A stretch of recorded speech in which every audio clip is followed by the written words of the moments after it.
অহনা ঘর থেকে বের হয়ে যাওয়ার পর কয়েক মুহূর্ত পুরো ঘরে অস্বস্তিকর নীরবতা নেমে এলো। রূপালী শিকদার টাকার বান্ডিলটা আদিলের হাত থেকে নিয়ে তীক্ষ্ণ চোখে তাকালেন। না জেনে শুনে এত বড় কথা বলতে তোমার একটুও বাধে না আদিল? নীলিমা জাহানও বিরক্ত গলায় বললেন, একটা মেয়েকে সবার সামনে এভাবে অপমান করলে একটু ভেবেছ ওর কেমন লাগতে পারে? আদিল কিছু বলল না, শুধু দাঁড়িয়ে রইল। রূপালী শিকদার আবার বললেন, টাকা তো এখানেই ছিল, ভালোভাবে না খুঁজে তুমি সবার সামনে অহনাকে সন্দেহ করলে। আর কবিতা, তুমিই বা এভাবে কথা কেন বললে? নীলিমা জাহান দীর্ঘশ্বাস ফেলে বললেন, মেয়েটা এমনিতেই এই বাড়িতে নতুন, তার উপর তোমাদের এমন আচরণ। কথাগুলো শুনে আদিলের চোয়াল শক্ত হয়ে গেল, কিন্তু সে কিছু বলল না। ওদিকে রান্নাঘরে এসে অহনা আর নিজেকে সামলাতে পারল না, হাঁটু গেড়ে মেঝেতে বসে পড়ল। দুহাত দিয়ে মুখ চেপে ধরে কান্না থামানোর চেষ্টা করছে, কিন্তু পারছে না। চোখ থেকে অনবরত পানি গড়িয়ে পড়ছে। ফিসফিস করে বলতে লাগল, কেন আমার জীবনটা এমন হলো আল্লাহ? আমি কি এতটাই খারাপ? সব অপমান, সব দোষ, সব কষ্ট কেন আমার কপালেই লেখা? অহনা ভেতর থেকে যেন ভেঙে যাচ্ছে। মানুষ একটু সম্মান নিয়ে বাঁচতে চায়, এতটুকু শান্তি চায়, কিন্তু আমার ভাগ্যে কি সেটা নেই? অহনা চোখের পানি মুছে আবার বলল, হয়তো সত্যি আমার কপাল খারাপ, না হলে কেউ না জেনে এভাবে কাউকে চোর ভাবতে পারে। ঠিক তখনই রান্নাঘরে ঢুকল কবিতা। অহনাকে ওই অবস্থায় দেখে কয়েক সেকেন্ড দাঁড়িয়ে রইল। অহনা তাড়াতাড়ি চোখ মুছে উঠে দাঁড়াল। কিছু হয়নি এমনভাবে সিঙ্গারা ভাজার কাজে মন দিল। কবিতা ঠোঁট বাঁকিয়ে বলল, আদিল এরকমই, এখন কেঁদে কি হবে? শোনো, তোমাকে বড় বোন হিসেবে একটা কথা বলছি, তুমি আদিলের ভারে কাছে তেমন একটা যেও না। এই কথা শুনে অহনা কবিতার দিকে তাকালে। অহনাকে তাকাতে দেখে কবিতা হালকা হেসে বলল, না, ওই তোমাকে তো ও তেমন একটা পছন্দ করে না, তাই আর কি, কিছু মনে করো না কেমন? অহনা কিছু বলল না, শুধু চুপচাপ কাজ করতে লাগল। একটু পর রান্নাঘরে ঢুকলেন নীলিমা জাহান আর রূপালী শিকদার। অহনার লাল চোখ দেখে রূপালী শিকদারের মুখ নরম হয়ে গেল। তিনি কাছে এসে বললেন, এই সব নিয়ে এত কষ্ট পাবার কিছু নেই, আদিল মুখে যা আসে তাই বলে দেয়, কষ্ট পেও না। নীলিমা জাহান বললেন, আদিলের রাগটা একটু বেশি, কিন্তু মনটা খারাপ না। রূপালী শিকদার শান্ত গলায় বললেন, তুমি এইসব কথা মনে নিও না। অহনা হালকা হাসার চেষ্টা করল, না, আমি কিছু মনে করিনি। কিন্তু অহনার চোখে কষ্টটা স্পষ্ট বোঝা যাচ্ছিল। এরপর আর বেশি কথা হলো না, সবাই যার যার কাজে ব্যস্ত হয়ে গেল। অহনা আবার রান্নার কাজে মন দিল। রাতের রান্না প্রায় শেষের দিকে। ডাল চুলায় চাপানো, সবজি কাটা শেষ হয়েছে। কবিতা কাজ নিয়ে খুঁচা দেওয়ার পর থেকে অহনা একটু বেশি কাজ করার চেষ্টা করছে। কাজ করতে করতে বারবার মাথায় একটু আগের ব্যাপারটা ঘুরে ফিরে আসছে। যতই নিজেকে বোঝাতে চাইছে কিছু হয়নি, তবু বুকের ভেতরের কষ্টটা যেন কমতে চাইছে না। রাতের খাবারের সময় সবাই টেবিলে বসল। অহনা চুপচাপ খাবার পরিবেশন করছে, কারো দিকে ঠিক করে তাকাচ্ছে না। নীলিমা জাহান মাঝে মাঝে তার দিকে তাকাচ্ছেন।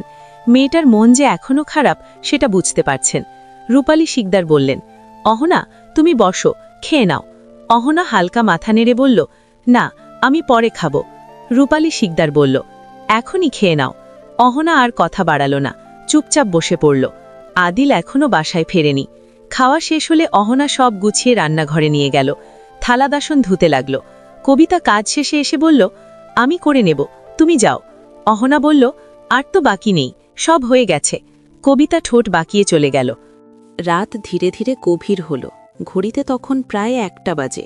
অহনা অনেক আগেই দরজা বন্ধ করে শুয়ে পড়েছে।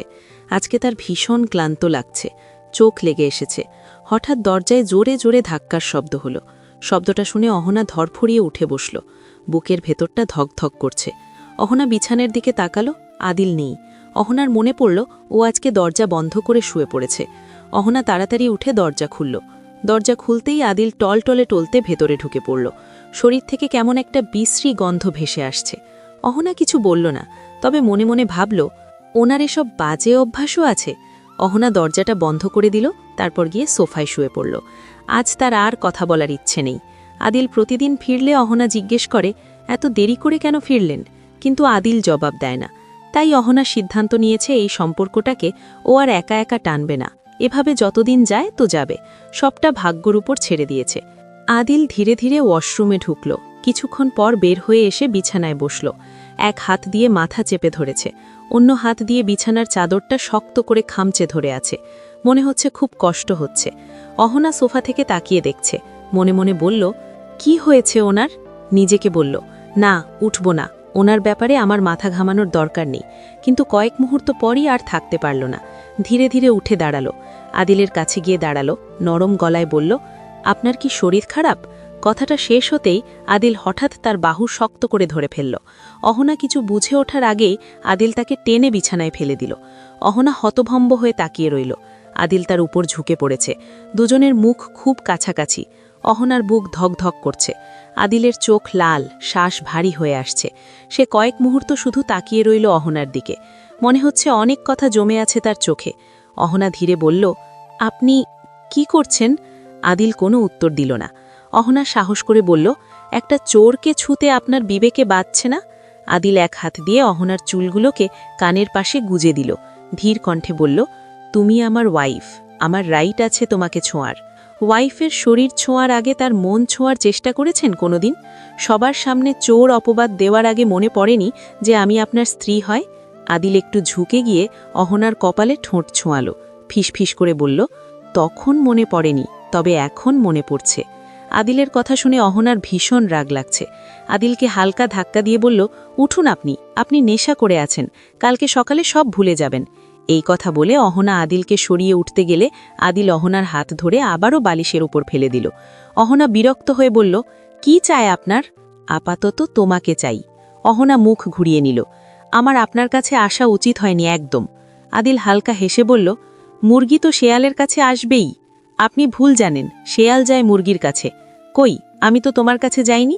অহনা রেগে বলল, আপনি শেয়াল, আর আপনার কথা শুনে মনে হচ্ছে না আপনি নেশা করেছেন। আমি নাকি সব বিষয়ে নাটক করি, এখন আপনি কি করছেন? উঠুন। আমি নেশা না করলেও তোমাকে চাই, করলেও চাই। Do you understand? যাতে মাতাল তালে ঠিক, অহনা বিড়বিড় করে বলল। আদিল কিছু না বলে অহনার দিকে এগিয়ে গেল। কপালে ঠোঁট ছোঁয়ালো। অহনা চোখ বন্ধ করে আছে। একে একে চোখের পাতায়, নাকে, গালে ঠোঁট ছোঁয়ালো।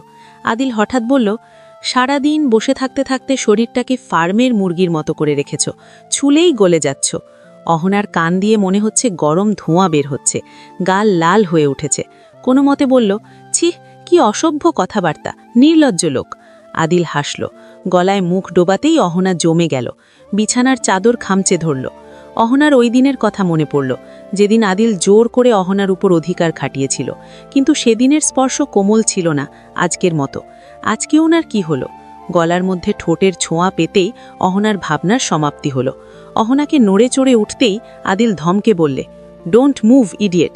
অহনা এবার একেবারে জমে গেছে। হঠাৎ আদিল জোরে এক কামড় দিল অহনার গলায়।